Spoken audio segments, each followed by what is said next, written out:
pa rin ang iyong kapiling, ang iyong umami sa tanghali. This is this is DJ Maria Morena. Antok yan? Oo, kaway-kaway sa mga kagaya natin na antok sa umaga, antok sa tanghali, pero gising na gising sa gabi.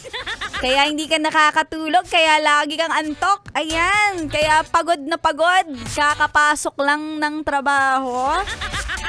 Nakakaloka, no?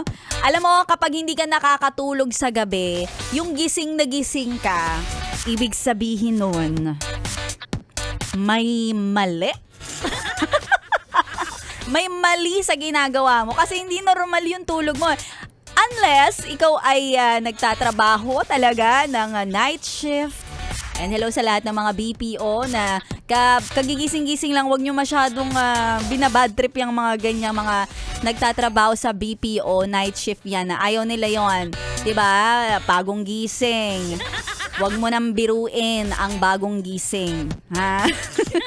Kakasweldo lang yan. Baka hindi ka mabiyayaan. O, diba? Kaya naman, kung ganyan ang trip mo, nagigising ka sa gabi, may mali. Oo. Baka yung iniinom mong kape, tumatalab pag madaling araw. Bakit dapat tumatalab pagkainom agad, diba? O kaya naman, masyado kang maraming iniisip. Marami kang mga stress na lagi mo iniisip. Diyan naman talaga pumapasok, yes, pre, na kapag may kasama ka sa bahay, make sure na binibigyan ka niya ng kapayapaan. Ayan. So, tingnan mo kung binibigyan ka nga ba ng kapayapaan ng iyong kasintahan. Kung hindi naman, hiwalayan ang kasagutan. Charot. Makatulog ka ng mahaba-haba after that. Pero, ayan, ikaw naman, hindi ka na mabiro. Minsan kasi naiisip natin yung mga stress at pinaka-stressor talaga sa ating buhay. Ay, ang pera na yan! Masarap pag mahawak-hawakan yan, pero nakakalungkot pag wala ka yan. Yun. At uulit-ulitin ko lang dahil today, merong maswerteng makakahawak, hindi ng beat. Bitawan nyo na yun. Hahawak-hawakan ang 500 sa ating papromo na namumudmod ng papremyo ang ACS! Pera, pera! Pera, pera lang yan! ACS! Pera, pera! Pera, pera lang yan! ACS!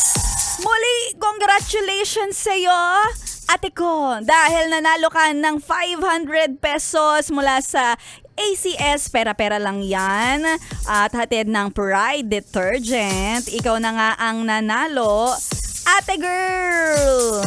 Ate girl, wait lang. Hindi ko makita yung pangalan mo eh. Anyway, na-announce ko naman to kanina eh. Kaya kung nakikinig ka, congratulations to you, Agnes Libato. Nakita rin kita. And sa mga yaspre natin, hindi lang 500 pesos ang naghihintay para sa inyo. Dahil dito sa 101.1 Yes FM, marami tayong pa-promo. Mayroon tayong pabigas sa ating huli cash na ginagawa natin ngayon around Quezon City area. Kasama nyo dyan si Ganda Wanda. Sino kaya maswerteng matututukan at mahuhuling naka Yes FM? Swerteng-swerte yan. At syempre, yes friend, meron din tayong pagas. Kung may pabigas, may pa 1K, meron ding pagas sa ating Oh My Gas. Kaya ano pang hinihintay mo? Tuloy-tuloy mo lang ang solid na pakikinig. Meron ka nang makikitang maganda. Meron ka pang mahihitang pera. Dito lang yan sa 101.1 Yes FM Solid. Kaibigan